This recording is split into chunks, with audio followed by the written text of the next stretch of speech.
Question: how rested do you feel now? And how often do you feel well rested? Many of us, for a variety of reasons, don't prioritize rest, but we look for solutions to many of the problems that a lack of rest can cause. Today, we're going to talk about how to discover calm and understand the radical power of rest. Welcome to the Remarkable Leadership Podcast, where we are helping leaders grow personally and professionally to lead more effectively, make a bigger difference for their teams, organizations, and the world. And if you're listening to this podcast, we do these live. So for future episodes, you could join us live, hear the information sooner, interact with us. So why not do that? You can learn about when we're doing those live episode recordings by going to our Facebook or LinkedIn groups. Just go to remarkablepodcast.com/LinkedIn or remarkablepodcast.com/Facebook to get all of that information. Today's episode is brought to you by our new book, The Long Distance Team, Designing a Team for Everyone's Success. You can learn more by going to longdistanceteambook.com. That's longdistanceteambook.com, where you can get an excerpt, learn more, and get caught up with all things about teams at a distance. And now, without any further ado, the reason that you really came was just to hear from our guest. And let me introduce her. She is coming back for the second time to join us on the Remarkable Leadership Podcast. Her name is Ximena Vengoechea, which I cannot say nearly as well as she can. She will correct me if I am incorrect. And I am so excited to have her with us here today. She is a user researcher, writer, and illustrator whose work on personal and professional development has been published in Inc., The Washington Post, Newsweek, Forbes, and the Huffington Post. She is the author of 2 books, Listen Like You Mean It, Reclaiming the Lost Art of True Connection, and her latest, Rest Easy, Discover Calm and Abundance Through the Radical Power of Rest. She is a contributor to Fast Company and The Muse, and writes her newsletter, Letters from Ximena, about staying curious, getting creative, and living well. She's also the creator of the popular project, The Life Audit, which she was telling me about during our time before we started. She is a keynote speaker on topics such as empathetic and inclusive listening, navigating difficult conversations, and preventing burnout. She's worked at places like LinkedIn and Pinterest and Twitter, and currently advises select startups and executives on user research, executive communication, and, not surprisingly, resting well. Ximena, thank you for joining us. Welcome back to the podcast, 2021, and now here we are again. Thank you so much for having me. Delighted to be back.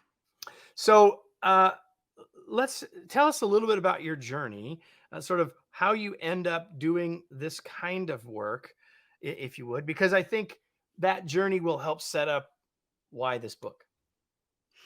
Yes. Well, the story behind this book in particular has to do with all of the things that I was doing beforehand. So you were reading my bio, which has a lot of commas or a lot of slashes. User researcher / writer / illustrator. And it's true. I was working in the tech industry for many years as a user researcher. That is a role which requires talking to people, trying to understand their needs and motivations in order to build better products. It's actually a little bit sad now seeing at least one of the companies I've worked at being completely changed, knowing that they're maybe not doing quite as much research as they should be, but I digress. I did some research, and then that led to my first book, which is about listening, since that is a core capability of the user research function. An excellent book. And we'll Thank have you. in the show notes the links to that conversation. Go ahead. Thank Since you. while you're talking, for those who are watching, I will show some of the illustrations in the new book. Keep going. I'm just Yes. going to show illustrations And here. and while I was, working on my first book, I was also working my 9 to 5. Also became a mother. Also, the pandemic happened. All the alsos, right? There were a lot of things that I had on my plate, and at the time, I really approached it as just putting one foot in front of the other. Just keep going. Just keep going. Um, and that was okay. It was not great. And I think once I, kind of got to the other side of that, where the book was out, um, my son started going to daycare. I had a moment to sort of just be.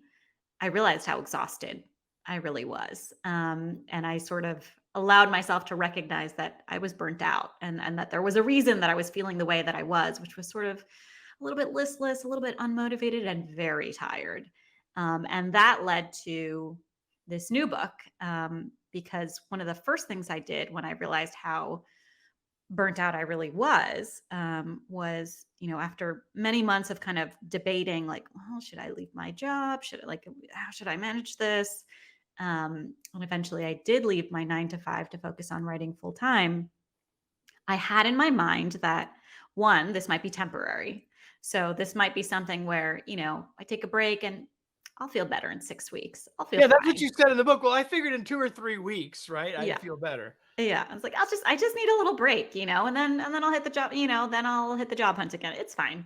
That turned out to be very naive, totally wrong, because those weeks just flew by and I still didn't feel quite energized the way that I used to. And that really set me on a journey of trying to understand how to recover from this feeling of burnout, what needed to change moving forward. And also, what needed to change sort of like right now in order to start feeling better. And it was a big sort of wake up call to realize that I didn't really know how to rest. I had been taught, I think many of us are taught, whether, explicitly or just it's the culture that we live in and what we pick up on in the world. I think many of us have a sense of, what it means to work, what it means to work hard, what a work ethic is. We have values around work. I don't think I'm alone in feeling that the rest piece of that, the rest side of that, is much less explored and understood. And so that's really where I started. So, and that's so. First of all, when a book shows up, or when the announcement a book is coming from you, I because of the first one, I was immediately interested, and because I read your newsletter and all those things. But then to know that it was going to be about rest, I thought was really fascinating, and I think that for those of us that are here, um, we are probably, many of them are many much like you, very results driven, very much focused on lots of different things. Many of you are probably listening to this while you're doing something else, which we will get to that in a few minutes. So I was really fascinated to have this conversation because I think it's one that we need to have. I said in the open, we don't think about rest, but we look for ways to solve all the stuff that happens when we don't get it, right? So one of the things you say, you don't spend a lot of time on it, but one of the things you say early in the book is that there are really three types of rest. So can you just talk about that? Because I think that that in itself to me was, I think very illuminating, and I think will be helpful to people. Yeah, I think a lot of us, when we think about rest, one of the first things that comes to mind is sleep. That rest and sleep are interchangeable, that they're synonymous in some way. And sleep is definitely a form of rest, and it's absolutely crucial. And we can go into it if you'd like. It makes a big difference, but it's not the only kind of rest. And you can get, the right amount of sleep and still feel exhausted or fatigued mentally and in other ways. And so when I talk about rest, what I'm really looking at are three types. And so there's mental rest, like ways to rest your mind. So if you have ever been on a vacation and found it hard to mentally unplug from work or whatever stresses are going on in your mind, you know that there's a difference between, laying on a beach and looking like you're relaxing and then truly mentally relaxing. There can be a gap in your experience. So there's mental rest, trying to quiet our minds and really um, tamp down any anxiety or just quiet the thoughts. There's also physical rest, which I think is the type of rest that many of us are sort of more intuitively drawn to or understand. So sleep, People talk about yoga or getting massages. There's lots of things that you can do with your body to help calm yourself down, or to energize you, which I think is the other side of rest, right? The activities that we do will either calm us or energize us. And then there's resting your spirit. So it's not just about physically calming or energizing or mentally doing that, but also spiritually, you know. And when I say spiritually, for some people that will be organized religion, but for many people, it will be taking in the sunset and feeling moved by that and feeling a sense of inner peace by what we're seeing, or watching, a beautiful dance performance, something that we are moved by. And I think that is another kind of rest that we can begin to tune into and really nourish ourselves with. Yeah, I love that idea of the word nourish as it relates to this. And I think one thing I think that I hope everyone will sort of mentally underline that you just said is this idea not only of rest to calm, but rest to energize, right? And I think that's one of the things we misunderstand about rest. I think another thing we misunderstand is we associate it with sleep, right? But what else, or in what other ways do we misunderstand rest, sort of societally, if you will? I think that there is a general sense that rest is something that we have to earn in some way. Um, as opposed to rest simply being something that is as basic as food and water.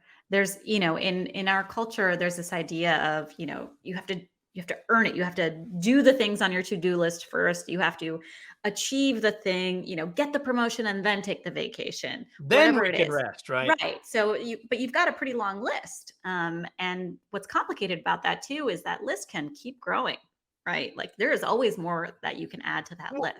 Let's just be clear. There is no one that's ever going to have zero on the to-do list. So when Right. we think the to-do list is going to be empty or the inbox is going to be zero, like even if it would be momentarily, right? So like isn't that it's just the wrong way to think about it, right?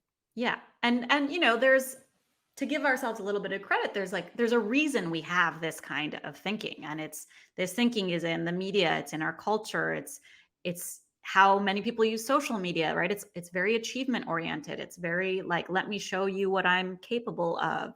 It's got roots, in the Protestant work ethic, which is something that we don't necessarily think about, but it's really been internalized. This idea that like work is good, rest is bad potentially, or rest is something we can only do if we've been good, if we've achieved, if we've accomplished those things.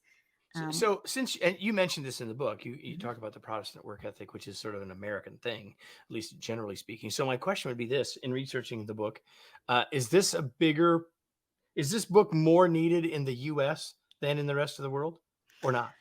I mean, I would put the US as like one of the top. I mean, I think there are other countries that also have similar challenges. But yeah, I mean, you look elsewhere.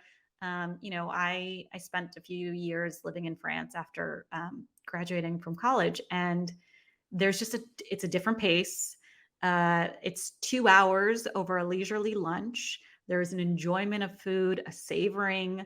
Um, there's not the American, like, grab your cereal bar on your way to work and, I'm in shovel a your hurry to food get things in. done, right? Yeah, right. And so it's different. And so I do think there are some cultural differences that make it a little more challenging for us Americans to prioritize rest. Okay, so other than sort of the societal stuff, and not to downplay that because I think that's really important, and I'm guessing that as I felt it reading, and I'm sure as others are feeling it listening right now, uh, what else gets in our way? Like why else besides those things? Why don't we do it? Why haven't we prioritized it? I think part of it is, personal. So there's the big picture, but then part of it is also personal, right? It has to do with your personality. And so some of us, for example, feel guilty if we are taking time for ourselves. There is a belief that we would be better served by offering that time to others, whether that is at work or at home, which is another area where you see this, which is, I can't take time for myself. I have to take care of the kids first, or I have to take care of, my partner first.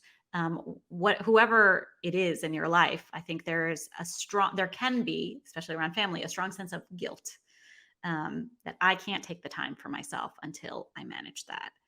It's also true that some of us are very achievement oriented, and rest is somewhat hard to see in a traditional sense. So when you are achievement oriented, you're thinking about, the thing that you're going to accomplish. The thing can be something tangible, like I got a I got a raise. Like, that's tangible, right? I have a promotion, I have a new title, new scope. Um, I've got this I project finished. I've I've got this written this project. book. I've written this Right, book. no, Exactly. right. It's like, I can literally, like, I can show you the book. It's right here, right? Right here. It's right there. Exactly. And there is something about rest which is sort of invisible, right? Like, you don't necessarily show up to work or at a party and talk about, like, oh yeah, I've rested so much, it was so great. Like, it's not the same sort of, like, pat on the back that we give Look at ourselves. me resting, right? Yeah, Um, exactly. there's a comment came in from LinkedIn, and it says that FOMO is also a problem. Do you want to talk about FOMO for a second? It took me a long time before I knew what that even was, but now I do know what it is. I actually shot a video about it a while back. But so FOMO, fear of missing out, how does that play into all this? Yeah, I mean, I think that the rise of FOMO, as it were, really aligns with social media and how we're using social media. And there's a lot of documenting of our achievements or our wins, and that can look like, me celebrating a big professional moment, or, me on a gorgeous vacation, with friends and family. It can look like a lot of different things. But the idea that there is always something else that you could be doing, or a part of, which maybe you were invited to, maybe you weren't, yes, it can add to additional pressure, every time we have a moment to ourselves, to say, well, am I going to take this moment, or should I be doing this other thing? Or why am I not doing this other thing that I'm hearing about? So yeah, I would agree that that is an additional pressure. Yeah, we're back to the shoulds. Right. We really should stop shoulding ourselves, if you will. So I'm curious your take. I mean, you mentioned um, after the last book, then we had a pandemic, uh, and I don't think there's any question that there's been a lot more talk about mental health um, since the start of the pandemic, and it's become, I think, more socially acceptable to talk about mental health than it's ever been before. Um, there's a connection here. So my question to you is, as it relates to rest specifically, what have been the impacts, positive or negative, of the pandemic or now post pandemic on this topic of rest and how we deal with it, think about it, etc. I think the positive is that there is much more conversation around, around burnout. I think many people are using it in their vocabulary in a way that wasn't necessarily happening before. I think even the use of burnout, for example, by parents, is somewhat new. It used to be more exclusively applied to just office Hmm. workers. Now we sort of see, oh, you can be burnt out in many different environments. It's not just, do I show up to an office every day? So I think that anytime that we're having a discussion around this and saying out loud, there's a problem here, that's a good thing. Where I think we still have a ways to go is on the solution side. So there's very much an awareness that these are issues. I don't think yet that we've cracked the solutions. I think what we're seeing is kind of like a first wave of responses to this, of, companies, offering more mental health days, and managers checking in more with their direct reports around their workload and their burnout, and all of those things are good. But we also do need, like, bigger organizational changes, maybe even policy changes. to help with these things. There are other countries that have, you know, by law, way more vacation days Right. than the average American. That's not something that a worker has to negotiate. If you're in France or if you're in Japan, you have this set like three or more weeks, right? So there are changes that I think we can each make in our everyday lives, and also there are changes that do need to happen probably at a slower pace, but at a larger scale as well. I think that's fair. So there's something else that I mentioned earlier, and you smiled when I said it. Is that people may be listening to us, especially on the podcast, maybe listening to us while they're doing something else. So the idea of multitasking. I think I know how you feel about this, but I don't think we can have this conversation in 2023 and not bring up this idea of multitasking. So I want to do that. And then I want to get to some of these suggestions, some very specific things that you suggest in the book before we finish up. But just anything you want to say about multitasking? Yes, multitasking, we all do it. So I'll just say that first, but it's not great for us. It's really not restful. So when we talk about mental Not even rest and productive, but no, it's no, certainly not it's not restful. productive, but it's definitely not restful. When we talk about mental rest and trying to quiet our minds, we're not doing ourselves any favors with much of multitasking. Multitasking we think of as doing more than one thing at once. But what's actually happening is we're just rapidly switching between tasks. The brain is not it's not doing what we think it's doing. And when we are switching back and forth, we're using a lot of energy. So it would be, we would be expending less cognitive energy by just focusing on the one thing and seeing it through. When we toggle back and forth, that's where we wind up mentally fatigued, we make mistakes, we are, as you say, not actually as productive as we think we are. We feel really good, answering that Slack message and then answering the email and going back and forth, but it actually takes us a bit of time every time we make a switch to recover and get back in the zone. And I think this is pretty obvious in a work setting, but it spills over too to the rest of our days where we are just generally pretty distracted.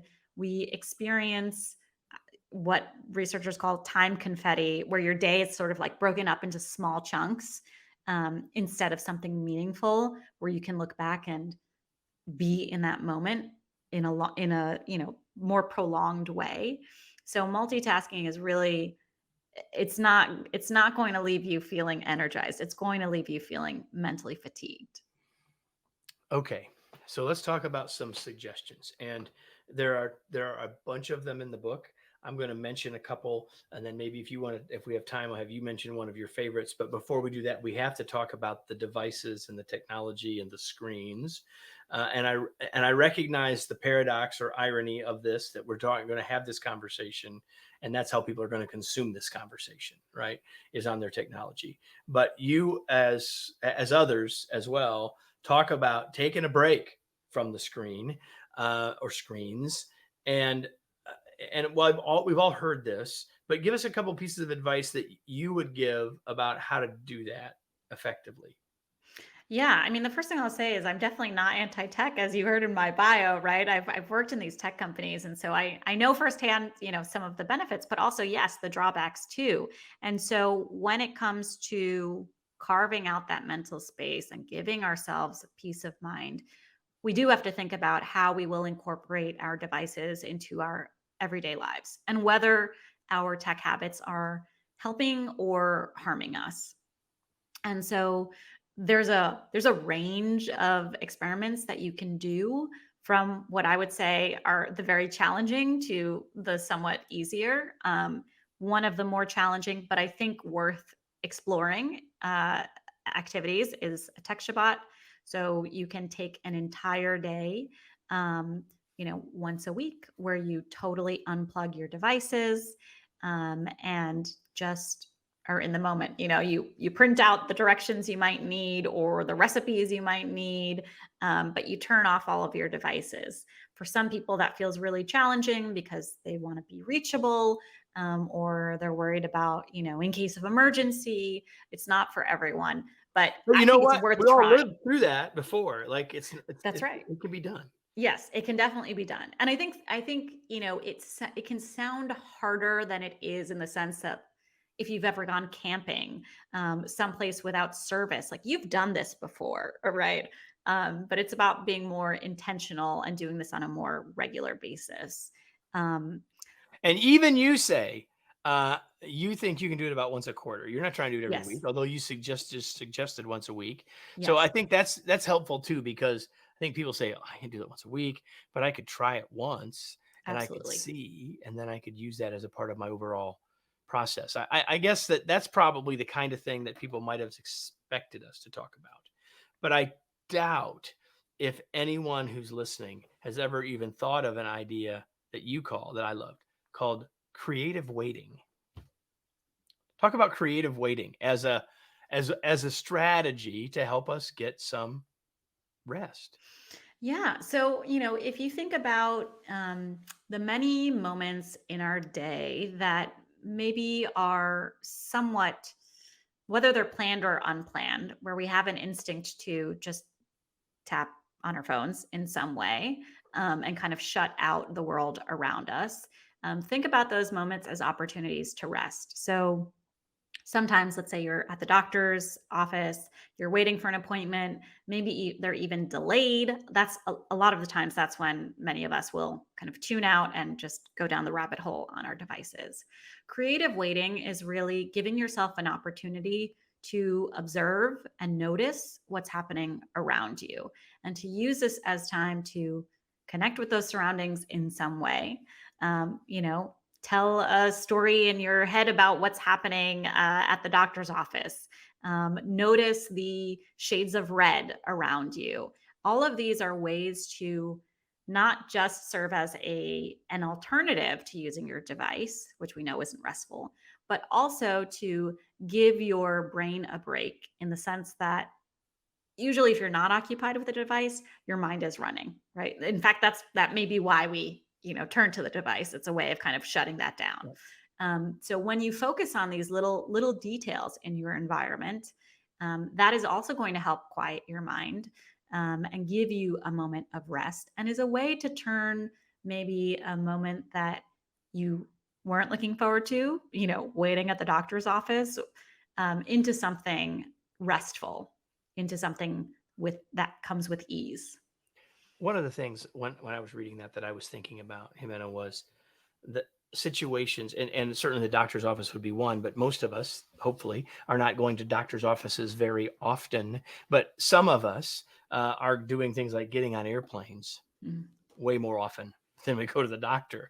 And so many people talk about, oh, I hate the time in the airport, all the waiting, especially if there's a delay. And I think if you just took this approach in and of itself, it might totally change not only how you experience that waiting and that delay, but also might really um, be very healthy for you, because so often travel can be uh, stressful and exhausting and all those other things. And if we can do some things in that to help us actually be revived in that time, I think it can be very helpful. It's one of the things I thought of as I was reading that particular one. Yeah, and there's so many of these moments throughout the day. There's grocery shopping, right? There's looking for a parking spot where you're maybe multitasking at the same time. Just, turn off the radio for a second. Take in your surroundings, right? There's so many times that throughout the day, small moments come up that we can just be present for. You might even find a closer parking spot. So another thing you talk about is something called finding your play zone. Um, yeah, finding your play zone. What do you mean by that? Well, play is interesting. I think that when we think about rest, it's not necessarily obvious that play can be a form of rest. But when you think about play, you're doing something that you enjoy, that you find fun. Maybe there's some effort involved, but it's not so effortful that the effort you're putting in takes away from the enjoyment. And typically, it's easy for us to get lost in these activities, to find some version of flow. So again, that's a great mental space to be in, that quieting of the mind where you're just totally in flow and enjoying the moment. Like that is restful. That is going to bring you either that sense of calm or inner peace, or that sense of being energized and galvanized.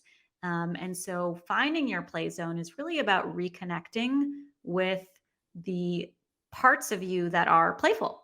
I think many of us as adults, we forget that as children, we had no problem playing. There might be somebody listening to this who thinks, but I don't like, what is play? I don't even know how to play. Just go be 12 again and you'll have no problem. Yeah, Or yeah. age. So part of So this, yeah, it is about looking back and thinking about, what activities did you really love as a child, or if that's too far back, what activities did you love, 10 years ago that you or don't do maybe anymore? even the ones you tried during the pandemic because you had nothing else Yes, to do, but that you really did love, that's right? right. Like, I mean, I don't think this is I love this one because I think you're right. We may have to think about it to get there, but I think we all know, and we just Yes, have to go do it. I knew, Jimena, this would happen, that we could go way longer, and we're already going to be longer than a lot of our podcasts, and that's okay. But I can't ask everything I had on my list. But there's another, I think, really important idea that, like many in the book, just sort of shows up, and then you're on to the next thing. It's this idea of continuous versus intermittent rest. Everybody, I think this might be the thing you most need to hear. yeah. Continuous versus intermittent rest. What we're talking about here is the frequency in which you're giving yourself rest, and the duration, essentially. So when we look at things that we do every day to be restful, these micro moments of rest, that is going to be much more impactful than the sabbatical or the vacation, where we're kind of carving out a specific chunk of time versus day by day. And the reason for that is what usually happens when you wait to get to those moments is you burn out along the way. It takes you a long time to kind of click into vacation or sabbatical mode. Eventually you get there, but it's in this separate container that doesn't really have anything to do with your life. And so we really need to find ways to bring these restful activities into our everyday life. Into our life, as opposed to sort of pausing life to go do this other thing. That's what I love about it. Yes. And I think that's so important. And, well, man, I am so burnt out now. I have to take a vacation. Well, then it doesn't even have the impact that you want it to have. And then Right. if it's not a great vacation, then now you're putting pressure on the vacation. Like, That's there's right. just so many things about that I think we could do differently. So, because this is the Remarkable Leadership podcast, I think it's, important to realize that all of us can think of, as leaders, can think about all these things as individuals. And if we're more rested, then we can be more effective for our teams. That is a true statement. But are there any things that you would say, if we put our leader hat on, so to speak, that we could be doing? You talked about policy sort of organizationally, but I'm talking about like everyday leader anywhere in the organization.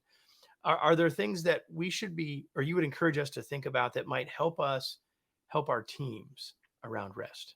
It's a great question. I think, especially if you're in a position of leadership, you have power to help design certain norms around rest. And so, just in the same way that you're probably thinking about the culture of the team you lead and what kind of culture you want and what kind of values you all are bringing to the team, thinking about rest as one of those elements, and thinking about what practices or norms could come from that. For example, maybe you don't want to be the team that is last out of the office.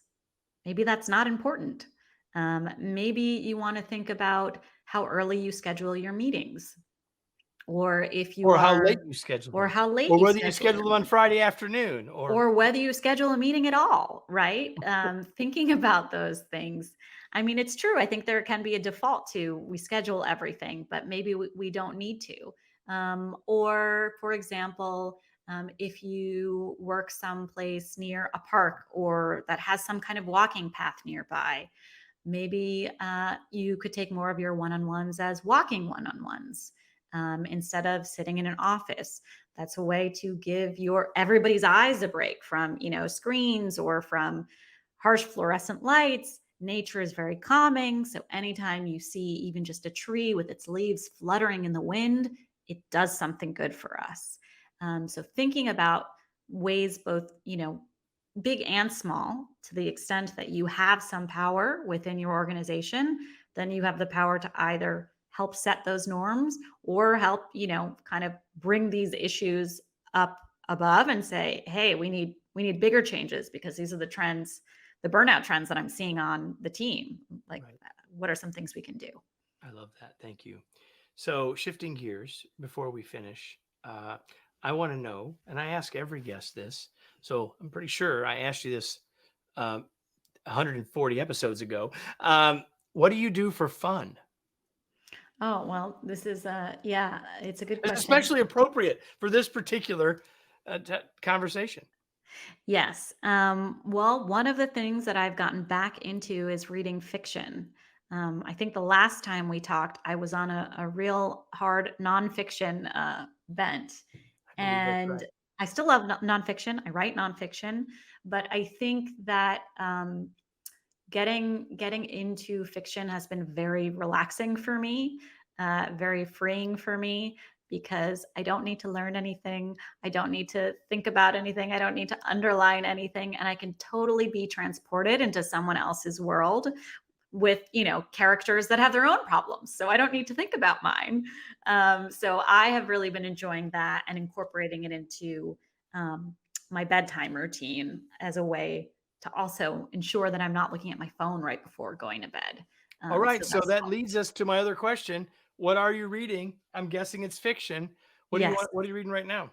Yes, I just finished a book called "Hello, Beautiful" by Ann Napolitano, and it's a story about four sisters, and I happen to be one of four girls myself.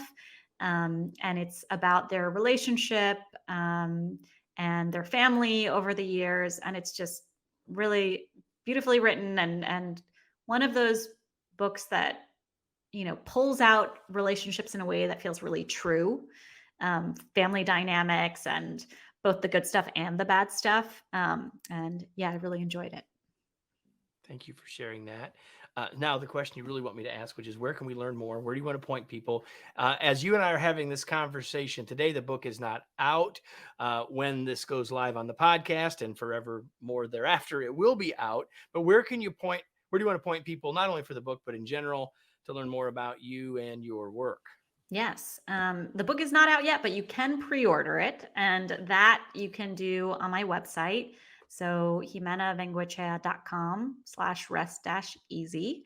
And that same website is where you'll find my newsletter, social, stuff I've written in the past, any pretty much everything you can find there. So that's where I would explore.